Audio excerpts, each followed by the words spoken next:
Hi Scorpio, kumusta po kayong lahat? Okay, sa yan Scorpio, maraming salamat po sa walang sawang pagsubaybay sa ating pong mga reading, and kung ikaw ay bago pa lang sa ating channel, mag-subscribe na po kayo, then i-click mo na rin yung ating notification bell para lagi kang updated sa ating mga bagong upload. So guys, sa mga interested naman sa ating private reading, nasa description box below lang po yung link ng Facebook ko. Message lang kayo. Then meron na rin pala ako guys Facebook page. Nag-upload ako doon ng short love reading. Pwede nyo kong i-follow doon sa ating Facebook page. So, by the way, Scorpio, tingnan natin ano ba yung mga possible na ganap sa inyo.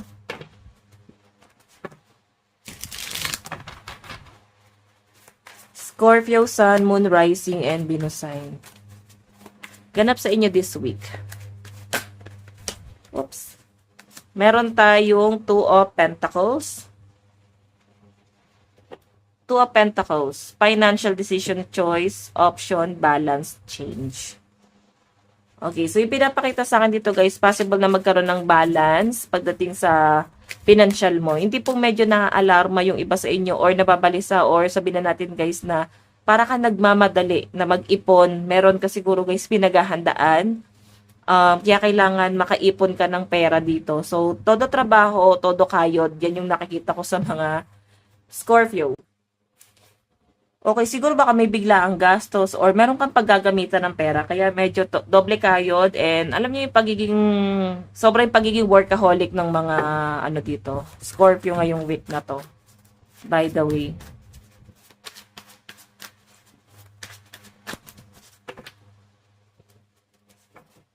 Additional message. Meron tayong King of Swords. So, grabe nagiging mature na ang mga Scorpio dito. Okay, ang nakikita ko sa mga Scorpio dito is, ayan, mas nagiging logic and nagiging patas ka sa lahat. So, nakikita ko dyan. Okay? Yung pagiging logical mo ang nagbibigay ng patas na parang balanse sa inyong mga friends or sa family mo. Yung pagiging logical mo. Actually, matalino ka, Scorpio, na siguro kailangan ipagpatuloy mo kasi mas, alam mo, parang ginagawa kang parang role model ka sa lahat. Okay? So, yun nga lang, dumarating sa point na parang napanghihinaan ng loob ang mga Scorpio. Alam nyo guys, minsan ang mga betrayal nanggagaling sa mga kaibigan. Kaya piliin nyo yung mga kaibigan nyo. Di baling konti. Hindi nyo kailangan ng madaming kaibigan. Di baling konti lang. Oo. So, Nine of Pentacles, security, gratitude, wealth, comfort, and leisure. So, yung pinapakita sa akin dito, guys, Nine of Pentacles kasi something stability. Or sabihin na natin, guys, na sa pera pa rin. Okay? Siguro may iba ka pang side hustle. Sabihin na natin, guys, na dumidiskarte ka rin. May iba kang pinagkukunan ng pera. Bukod doon sa trabaho mo, na siguro overtime, grabe, meron ka bang pinaghahandaan? Baka parang baka meron kang gustong bilhin sa sarili mo, or baka lang, emergency funds lang din. For example, pwedeng sa health, nilalaan mo to para sa health, or kung may buntis sa pamilya, Scorpio.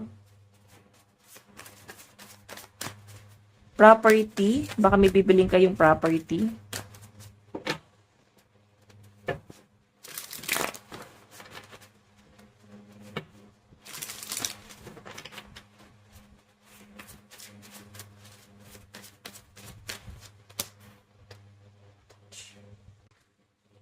Okay, so ito naman guys, judgment, parang ang daming matang nakatingin sa inyo. Masyado kang nahusgahan or parang hinahanapan ka ng butas. O, tignan mo si Scorpio, ganto ganyan. Gusto ka nilang bumagsak. Hinihila ka nila pababa. Hindi nila kasi guys maiwasan or hindi na nila mapigilan yung pagbulusok mo, no? Parang tuloy-tuloy yung blessing na dumarating sa mga Scorpio. Though may mga ibang bagay dito na parang nagbibigay ng stress sa inyo. Pero sa ibang bagay naman guys, tuloy-tuloy yung blessing. So, ayun no. Isa Pentacles, so maganda yung daloy ng pera ng mga Scorpio. Dahil nga marunong kayong mag-control sa pera. Marunong kayong mag-budget. 'Di ba? So, by the way, tignan pa natin.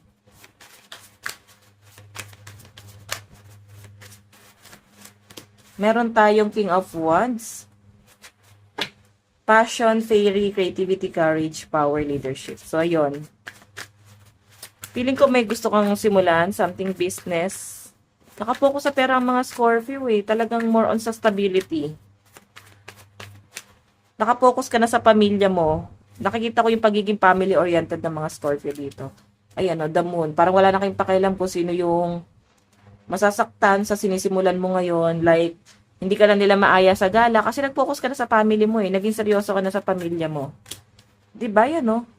Siguro may mga gala na ayaan pero mas pinili ng mga Scorpio na wag na. Okay, mas nag-focus ka sa sarili mo eh. Again, meron tayong Queen of Swords.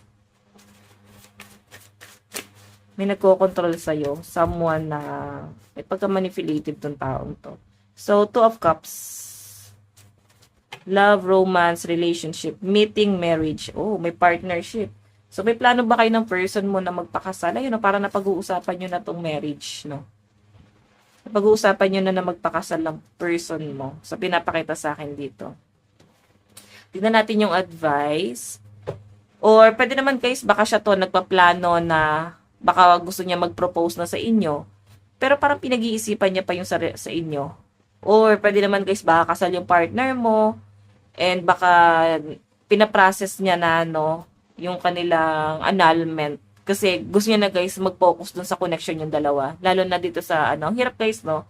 Pag yung partner mo is kasal, pero ikaw na yung gusto niya. Pero nakikita ko kasi mukhang ipaprocess tong, ano, annulment na to para matuloy na yung wedding siguro ninyo. Kasi seryoso naman talaga siya sa inyo. Okay, so by the way, advice.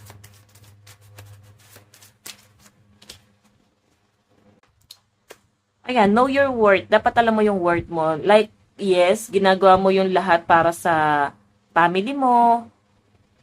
Todo kayod ka. Baka naman kasi ma-overpatig ka. Kailangan, guys, may balance pa rin. Okay? Kailangan nililimitahan mo pa rin yung mga bagay-bagay sa paligid mo. You know your worth. Okay, so by the way, guys, ito lang po ang inyong reading. Maraming salamat. God bless and love you all. Bye-bye.